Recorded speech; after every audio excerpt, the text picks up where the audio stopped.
Assassin's Creed, sauf si vous le savez déjà et si vous êtes des experts comme moi, bien sûr. Voilà, je vais vous apprendre les trucs. Commençons d'abord par Assassin's Creed 1. Alors, Assassin's Creed 1 est joué par Altaïr, bien sûr. Bon, à la base, Desmond, comme tous les Assassin's Creed. Là, eh bien, parlons d'Assassin's Creed 1. Mon opinion personnelle, sincèrement, je le trouve un peu court. Le premier est un peu pareil. Mais l'histoire est bonne quand on lit les livres et tout du 1. On comprend mieux et c'est coordonné avec Révélation, donc ça. Franchement, ouais, ça. Donc, dans le 1, c'est Altaïr qui doit éliminer 9 cibles, 3 dans chaque village, et il les élimine, bien sûr. Quand il se rend compte qu'il n'avait pas besoin de les éliminer, et qu'il avait été corrompu par son maître, qui le maître avait été lui-même corrompu par la pomme d'Éden, car il ne pouvait pas la contrôler. Je parle d'Al-Muali, le maître de Masyaf à cette époque. Altaïr dut le tuer, et ça s'arrête là. Mais quand il tue, il prend la pomme d'Éden, et on voit un globe. Sur ce globe est affiché tous les fragments d'Éden. Tous les fragments d'Éden de toute la Terre. C'est pour ça qu'Abstergo se sert de Desmond pour aller dans les souvenirs d'Altaïr, de ses ancêtres. Pour trouver tous les fragments d'Éden, les placer sur des satellites et contrôler la Terre. Je suis pas un visionnaire, hein, je parle du jeu là. C'est stressé. Donc, contrôler la Terre, contrôler l'humanité et arriver à faire faire ce qu'on veut, car la pomme contrôle les gens. Ça, vous devez le savoir. Voilà. Donc, dans le 2, dans Assassin's Creed Renaissance, nous sommes Ezio Auditore. Desmond le contrôle, mais cette fois, il le contrôle libérément et pour la bonne cause, car il s'est échappé d'Abstergo Industries. Et il le contrôle d'une salle très cachée qu'Abstergo va connaître plus tard, mais que pour l'instant ils ne connaissent pas. Grâce à un animus un peu plus perfectionné, bien sûr. Et donc,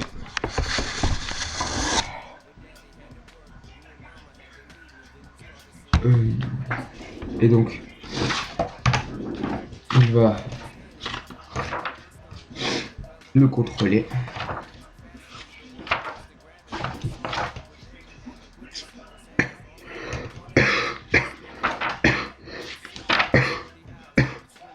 Excusez-moi.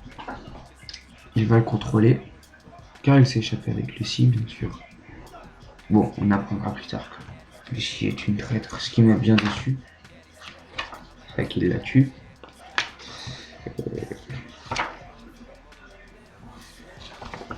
Lucie Stillman, qui coopère en fait avec Vulture.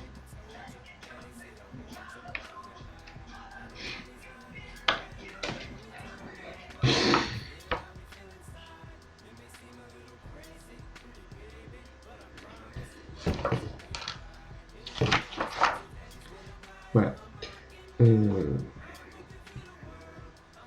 mets un peu de temps parce que je regarde la BD là pour savoir ce que j'ai oublié de vous dire.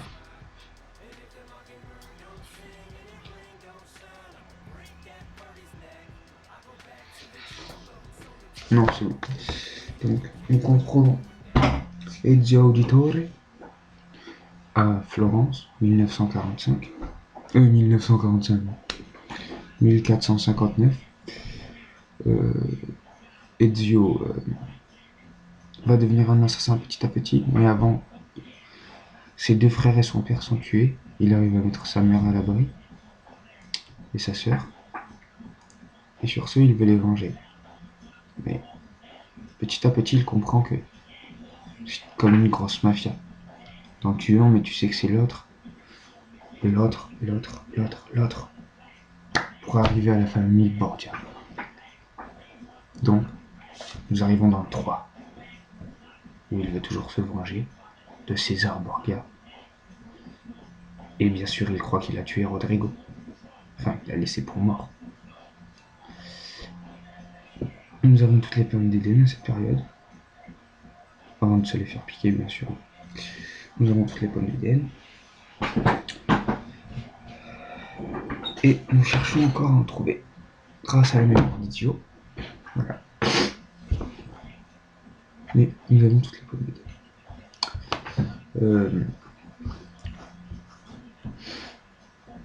Donc il va réussir à tuer César Borgia, à délivrer Rome de cette soumission des Borgia.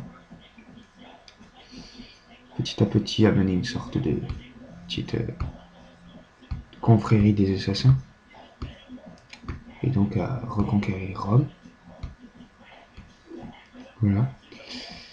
Quand il comprend que sa tâche n'était pas de tuer les Borgia, mais c'était de découvrir et de finir le travail de son père, Giovanni Auditore.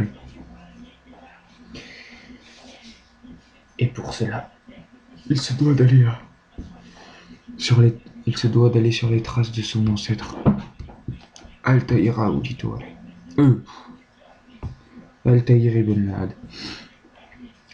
Donc, il va retracer son chemin à Masyaf, Constantinople, et dans les alentours, où il va trouver les 5 ou 6 clés, 5 clés je crois, ouais, les 5 clés qui va lui permettre d'ouvrir la bibliothèque d'Altaïr, qui est plutôt un sanctuaire, un tombeau, qui est un tombeau, et qui lui permettrait de comprendre grâce à Tinia, Junon, et je me rappelle jamais de l'autre. Voilà. Mais pour cela, il va d'abord aider Constantinople, la débarrasser de ces méchants. C'est normal. Comme dans tous les Assassin's Creed, c'est une vraie belle histoire. Des Constantins. Et aussi de l'oncle du roi. Là. Voilà. Mais il y a de plus en plus de quêtes annexes, bien sûr, dans tous les Assassin's Creed. Les plumes, toujours plus. Les pages. Voilà, tout ça. Et peut-être, si vous n'avez pas bien compris la fin d'Assassin's Creed Révélation, quand vous le voyez, vous pensez qu'il meurt et qu'il va rester dans le temple. Non. Il va juste faire sa vie avec Sophie. Sophie. Mais il ne rentrera pas dire bonjour à sa sœur. Non, il ne rentrera pas.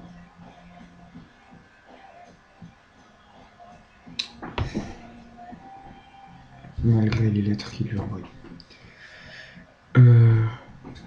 Donc, comme il n'a plus rien, il n'a plus sa place dans l'histoire, maintenant il a tout fait. Eh bien, nous arrivons sur Assassin's Creed 3. Donc, Assassin's Creed Rise, Révolution. Moi, c'est pas mon préféré. Le fait de chasser, c'est bien, c'est rigolo, mais c'est plus un Assassin's Creed. Bon, si, c'est dans son arène. C'est sûr, c'est l'environnement de Connor. Akhenaten Arachnia. C'est dans son environnement, c'est sûr. Mais bon, je sais pas. Ça fait qu'il y ait plein de trucs, fabriquer ces objets, il y a trop de choses dans cet Assassin's Creed, on peut pas le finir. Moi je l'ai fini, mais c'est long. Je sais pas, je suis sur la Xbox. C'est long, je trouve. Mais bon, si vous aimez ça, vous. Moi j'ai préféré le 2. Le 2 c'est mon préféré. Et puis j'ai trouvé que Connor il avait pas une grande place. Sa seule place, c'est qu'il devait mourir en emportant avec lui le fragment d'Éden qu'il avait autour du cou là. Ah. Et puis, il est vraiment pour la révolution ou il est simplement pour sauver son peuple? Bon, peut-être pour les deux. Mais bon. Je sais pas, j'ai pas trouvé la sagesse d'un vrai assassin dans Connor. Ça, je l'ai pas trouvé. Voilà, c'était c'était ma première vidéo, hein, c'était tout ce que j'avais à dire. Là, c'est sur Assassin's Creed, bien sûr, comme vous avez pu le constater. Moi, c'est Steven Marmy. Si vous voulez vous abonner à moi, je referai des vidéos, voilà, sur d'autres jeux, sur des nouveaux Assassin's Creed. Voilà, je viens de commencer, donc je suis pas prêt de finir. Ciao.